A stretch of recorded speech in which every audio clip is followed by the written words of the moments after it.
নমস্কার, ultimate DS life চ্যানেলে আরও একবার আপনাদের সবাইকে স্বাগত জানিয়ে আজকে আমার এই ভিডিওটা স্টার্ট করছি। আজকের ভিডিওটা দেখে বুঝতেই পারছেন এটা হচ্ছে রথযাত্রার ভিডিও। রথযাত্রা মানে সোজা রথের ভিডিও। সোজা রথ তো অনেক দিন হয়ে গেছে, কিন্তু যাই হোক একটু ভিডিওটা লেটেই আপলোড করছি।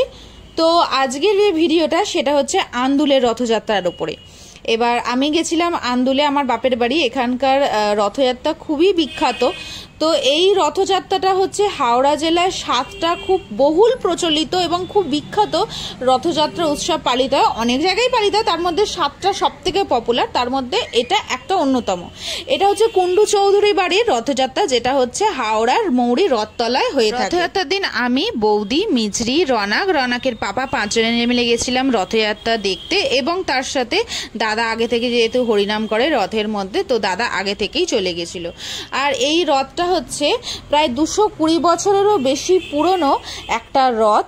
এখানে 220 বছরেরও বেশি সময় ধরে কুণ্ডু চৌধুরীদের বাড়ির ভাইয়ের জোড়া রথ আজও রথযাত্রার দিন রাস্তায় বের হয়। পারিবারিক কারণে 207 বছর আগে সম্পত্তি ভাগাভাগি হয়ে যায় কুণ্ডু চৌধুরী বংশের উত্তর পুরুষে দাদা গোকুল ও ভাই রমাকান্তের মধ্যে। সম্পত্তি ভাগ হলেও ভাগ হয়নি তাদের ইষ্ট দেবতা। তাই রথের দিন বড় ছেলে গোকুলের রথে চড়েন শ্রী জগন্নাথ দেব ও ছোট ভাই রমাকান্তের তৈরি রথে বিরাজমান থাকেন বংশের কুলদেবতা লক্ষ্মী জনার্দন। সেই থেকেই আজও এইভাবে আন্দুলের রথযাত্রা দিন রথতলা থেকে রথযাত্রার বর্ণাঢ্য শোভাযাত্রা সহকারে জোড়া রথ বের হয় কুণ্ডু চৌধুরী পরিবারের।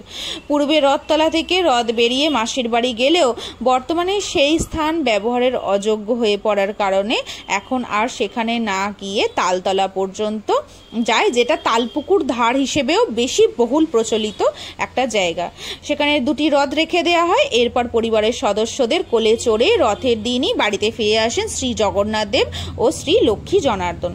আন্দুলের পার্শ্ববর্তী পুইলা, জগাছা এলাকা সহ বিভিন্ন জায়গা থেকে দূর দূরান্ত থেকে ওখানে মানুষজন ভিড় করে আজকের এই রথযাত্রা দেখার জন্য।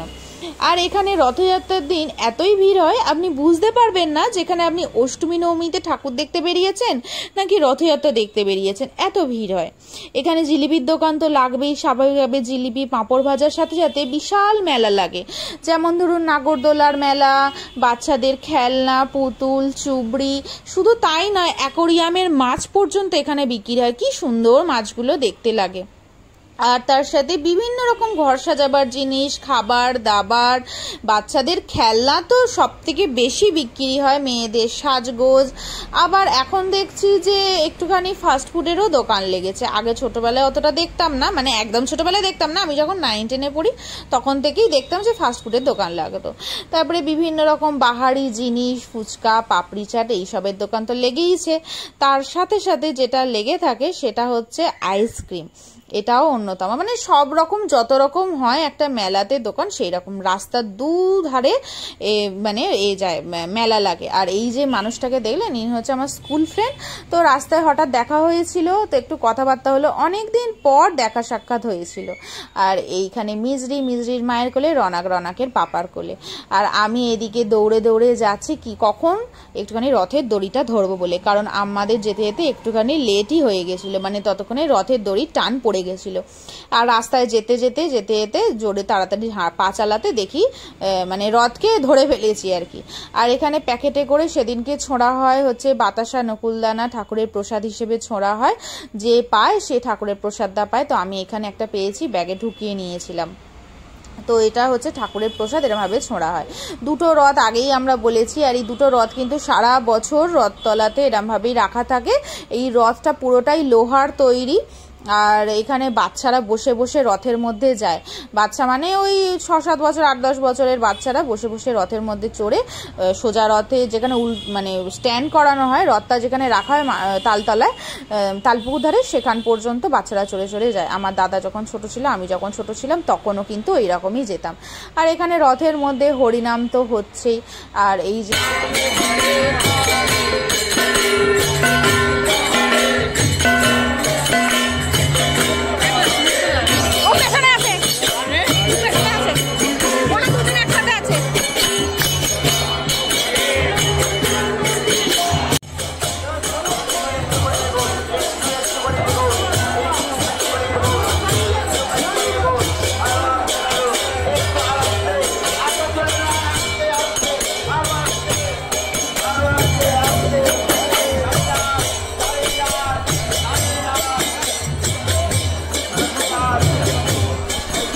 একটু পরে আপনাদের সাথে আমবাগান মাঠের কিরাম মেলাটা সেটা শেয়ার করব। আমি রথের দড়ি ধরবো বলে আমি একটু আগেই এগিয়ে এসেছিলাম। এদিকে রনাকের পাপা আর মিজরির মা দুজন একটু পেছনে পড়ে গেছিল।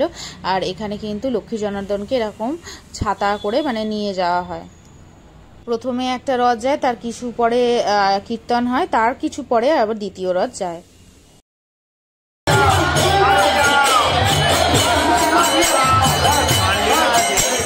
দেরি হয়ে গেছে এবছর, দর্শনার্থী ভিড়।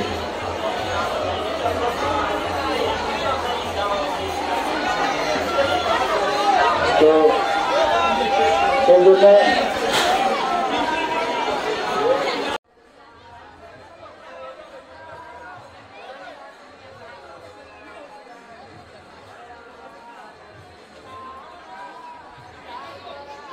আচ্ছা চলো চলো ঠিক আছে চলো চলো লক্ষ্মী জনার্দন আস্তে আস্তে চলো চলো চলো চলো চলো চলো চলো আরো চলো আরো চলো ব্যাস